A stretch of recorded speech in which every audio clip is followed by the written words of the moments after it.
বিপদে পড়ে কাতর কণ্ঠে চিন্তাগ্রস্ত হয়ে যখন কেউ ফরিয়াদি হয়ে আল্লাহর ডাকে হাত তোলে, তখন এই ব্যক্তির ডাকে সাড়া দেয় কে? সবাই বলুন। কাতর কণ্ঠে বিপন্ন অবস্থায় আপনি যখন কেঁদে কেঁদে হাত তুলে আপনার দুঃখের কথা জানান, আপনি যখন ডাকেন তারে, তখন আপনার ডাকে সাড়া দেয় কে? আল্লাহ বলে, আমি সাড়া দেই। তোমাদের বিপদকে মুক্ত করে দেয় কে? ওই আল্লাহর সাথে কোন উপাস্য আছে নাকি? কিন্তু খুব অল্প সংখ্যক লোকই তোমরা উপদেশ গ্রহণ করো। কথাটা কার? তাহলে বিপন্ন মানবতা যখন কাঁদে, মানুষ যখন বিপদে পড়ে নিরুপায় হয়ে ফরিয়াদ করে, তার ডাক শোনার কেউ নাই একজন ছাড়া। চিল্লায় বলেন তো তিনি কে? এজন্য আমরা ফরিয়াদের হাত কার দিকে তুলব? এবং খেয়াল রাখতে হবে, মাথার সাথে সেট করে নিতে হবে, আল্লাহ ছাড়া আমাকে উদ্ধার করার কেউ নাই। এই পৃথিবীতে কেউ আপন না। প্রিয় ভাই, বিপদে পড়লে বোঝা যায় কেউ আপন না। আপন শুধু একজন মহান সত্তা, তিনি কে? এটা কি আপনারা খেয়াল রাখতে পারবেন? হ্যাঁ, বিপদে আপদে কেউ আমাদের বাঁচাতে পারে না, তরাতে পারে না, মুক্তি দিতে পারে না, উদ্ধার করতে পারে না, একমাত্র আমার প্রভু ছাড়া, আল্লাহ ছাড়া। চিল্লায় বলেন ঠিক কিনা? এবং প্রিয় পটুয়াখালীর ভাইয়েরা, মাথার সাথে এটা সেট করে নিতে হবে যে আমাদের পুরো জীবনটাই পরীক্ষা। পুরো জীবনটাই কি? The life is a test. পুরো জীবনটাই পরীক্ষা। এই জীবনে বিপদ আসবে, আপদ আসবে, পরীক্ষা আসবে, সবার জীবনে এটা থাকে। এক একজনের পরীক্ষা এক এক রকম। আমার পরীক্ষা একরকম, মাসুদ ভাইয়ের পরীক্ষা একরকম, চৌধুরী সাহেবের পরীক্ষা একরকম, আপনার পরীক্ষা একরকম, ওনার পরীক্ষা আবার আরেক রকম। পুরো পৃথিবীটাই পরীক্ষা ক্ষেত্র, সবাই পরীক্ষা দিচ্ছি, কিন্তু কারো পরীক্ষা প্রশ্নের সাথে কারোটার মিল নেই। সুবহানাল্লাহ পড়বেন না? পুরোটাই পরীক্ষা ক্ষেত্র, সবাই পরীক্ষার্থী, কিন্তু প্রশ্নপত্র একটার সাথে আরেকটা মিলে না। One doesn't match the other. একজনেরটার সাথে আরেকজনেরটা মিলে না। কাউকে আল্লাহ তাআলা ধনী বানিয়ে পরীক্ষা করেন। কি বানিয়ে? কথা কি বুঝতেছেন নাকি কষ্ট হচ্ছে? কষ্ট হচ্ছে আপনাদের? কাউকে আল্লাহ ধনী বানিয়ে পরীক্ষা করেন, আবার কাউকে আল্লাহ তাআলা গরিব বানিয়ে পরীক্ষা করেন, কাউকে আল্লাহ অসুস্থ বানিয়ে পরীক্ষা করেন। কেউ দেখবেন যে দুরারোগ্য ব্যাধিতে আক্রান্ত, ডাক্তার বলেছে আর সময় নাই, দুরারোগ্য ব্যাধি, ক্যান্সার, যার নেই কোনো অ্যান্সার, তার জন্য পরীক্ষা হচ্ছে এই রোগ। আরেক লোক দেখবেন তার আবার রোগ বালাই নাই, মাশাআল্লাহ, তাকে আল্লাহ তাআলা আর্থিক দৈন্যতা, দারিদ্রতা দিয়ে পরীক্ষা করছেন। এরকম আছে না নাই? টাকা পয়সা নাই, দিন আনে দিন খায়, যা আছে তাতে চলে না, এটা তার জন্য পরীক্ষা। আবার আরেক শ্রেণীর লোক দেখবেন তাকে আল্লাহ অসুস্থতাও দেয় নাই, দারিদ্রতাও দেয় নাই, তার দাম্পত্য জীবনের সমস্যা আছে না নাই? স্ত্রী কথা শোনে না, অথবা ছেলে মেয়ে কথা শোনে না। তাহলে পরীক্ষা সবার জীবনে আছে, এক একজনের পরীক্ষাটা এক এক রকম। আল্লাহ তাআলা দেখতে চায় যে এই পরীক্ষার সময় আমরা কিরকম রেসপন্স করি। How to deal with the test. কিভাবে এই বিপদ আপদ পরীক্ষাগুলোকে আমরা হ্যান্ডেল করব, ডিল করব, এটা হচ্ছে আজকের আলোচনার বিষয়। বুঝতে পেরেছেন সবাই? আমার প্রিয় ভাইয়েরা, তাহলে পরীক্ষাময় আমাদের জীবন, বিপদ আপদ পরীক্ষা, এটা মানুষের পিছু ছাড়ে না। সবার জীবনে পরীক্ষা আছে। নবীদের জীবনেও পরীক্ষা ছিল। সাহাবারা জিজ্ঞেস করেছেন, ইয়া রাসূলুল্লাহ, আইয়ুন নাসি আশাদ্দু বালাআন ফিদ দুনিয়া। এই দুনিয়ার বুকে কাদের পরীক্ষা সবচেয়ে বেশি? বিশ্বনবী বলেছেন, আল আম্বিয়া। এই পৃথিবীতে সবচেয়ে বেশি পরীক্ষা আল্লাহ তাআলা নিয়ে থাকেন নবীদের। কাদের? নবীদের। সুম্মাল আমসাল ফাল আমসাল। এরপরে নবীদের পরের স্তরে যারা, তাদের পরীক্ষা। এরপরে তাদের পরের স্তরে যারা, তাদের পরীক্ষা। সিদ্দিকীনদের, শুহাদাদের, সালিহিনদের, আল্লাহওয়ালাদের। যার ঈমান যত মজবুত, তার জীবনে পরীক্ষাও তত বেশি। চিল্লায় বলেন ঠিক কিনা? তাহলে মুমিনরা, বিশ্বাসীরা, আমরা কি পরীক্ষা বিপদ আপদে ভয় পাই? হ্যাঁ, বিপদ দেখলে ভয় লাগে আপনাদের? ভয় লাগে? হ্যাঁ, না, মুমিনরা বিপদে ভয় পায় না, তারা হতাশ হয় না, সুবহানাল্লাহ, তারা নিরাশ হয় না।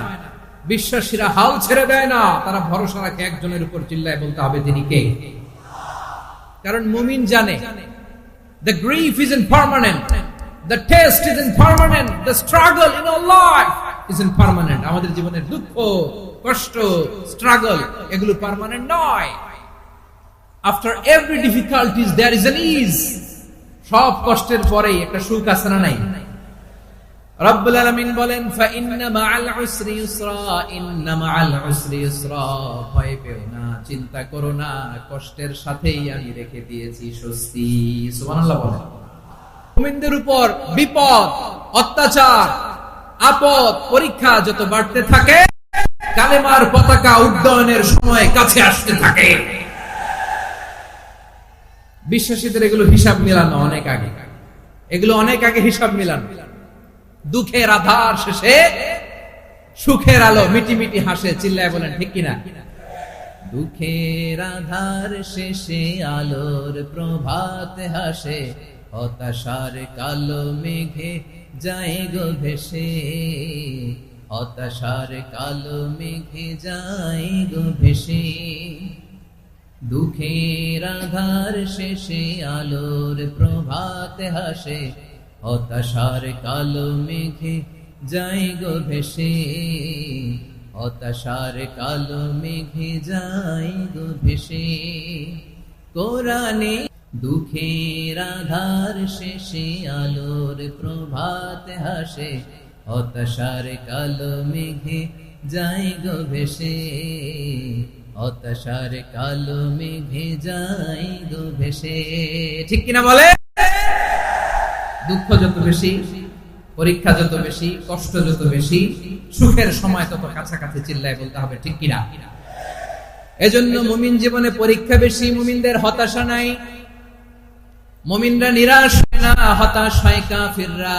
মুমিনরা কখনো হাল ছেড়ে দেয় না, মুমিনরা ভরসা রাখে একজনের উপর, তিনি কে? তাহলে আমার প্রিয় পটুয়াখালীবাসী, বিপদ থাকবে, পরীক্ষা থাকবে, এই বিপদ থেকে আমাদেরকে উদ্ধার করবেন একজন, তিনি কে? আমরা শুধু আল্লাহর উপরই ভরসা রাখবো। রাজি আছেন তো? চাইবো একজন সত্তার কাছে। আওয়াজ করে বলুন, তিনি কে? একজন সত্তার কাছে চাই। একজন নবী ওনার চাচাতো ভাই আব্দুল্লাহ ইবনে আব্বাস রাদিয়াল্লাহু তাআলা আনহুকে বললেন, ইয়া আব্দুল্লাহ ইবনে আব্বাস, হে আব্দুল্লাহ ইবনে আব্বাস, ইযা সাআলতা ফাসআলিল্লাহ, যখন চাইবে আল্লাহর কাছে যাও। ও আব্দুল্লাহ, যখন চাইবা আল্লাহর কাছে চাও। ওয়া ইযা ইসতাআনতা ফাসতাইন বিল্লাহ, যখন সাহায্য চাইবা আল্লাহর কাছে ফরিয়াদ করো। জেনে রেখো ও আব্দুল্লাহ, ওয়া'লাম আন্নাল উম্মাতা লাউ ইজতামাআত আলা আন ইয়ানফাউকা বিশাইইন লাম ইয়ানফাউকা ইল্লা বিশাইইন ক্বাদ কাতাবাহু আল্লাহু লাক। ও আব্দুল্লাহ, জেনে রেখো, মনে রেখো, গোটা বিশ্বের সবাই মিলে যদি তোমার উপকার করতে চায়, ততটুকুই তারা করতে পারবে যতটুকু আল্লাহ তোমার নসিবে সেটা লিখে রেখেছে। ঠিক কিনা বলেন? আর যদি গোটা বিশ্বের সবাই মিলে তোমার বিরুদ্ধে কনস্পাইরেসি করে, ষড়যন্ত্র করে, গোটা বিশ্বের সবাই মিলেও যদি তোমার ক্ষতি করতে চায়, ততটুকুই শুধু পারবে যেটা আল্লাহ তোমার জন্য বরাদ্দ রেখেছে। যতটুকু আল্লাহ তাআলা তোমার জন্য বরাদ্দ রেখেছে অতটুকুই ক্ষতি করতে পারবে, আর এক চুল বেশিও করতে পারবে না, কমও করতে পারবে না। চিল্লায় বলেন ঠিক কিনা? এজন্য আমরা চাইবো কার কাছে? সবাই বলেন নাই, আওয়াজ করে বলেন কার কাছে? সব সময় আমরা আল্লাহর কাছে চাইবো, বিপদে আপদে, সুখে দুঃখে, সচ্ছল অবস্থায় অসচ্ছল অবস্থায়, পরাজয়ের সময় বিজয়ের সময়, সব সময় আমরা ভরসা রাখবো কার উপর? সবাই বলুন। একদল লোক আছে যারা বিপদে পড়লে আল্লাহরে ডাকে, আছে না নাই? পটুয়াখালীতে মাশাআল্লাহ নাই। বিপদ আসলে আল্লাহরে ডাকে, বিপদ নাই আল্লাহ নাই। বিপদে পড়লে নামাজ পড়ে, বিপদও নাই নামাজও নাই।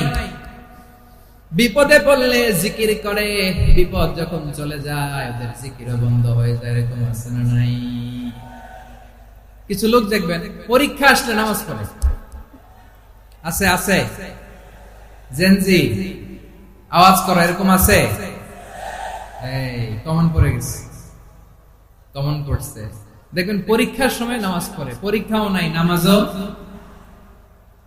আছে। এরকম কিছু লোক আছে অসুস্থ হলে আল্লাহরে বড্ড ভালোবাসে, আল্লাহরে খুব ডাকে অসুস্থ হইলে।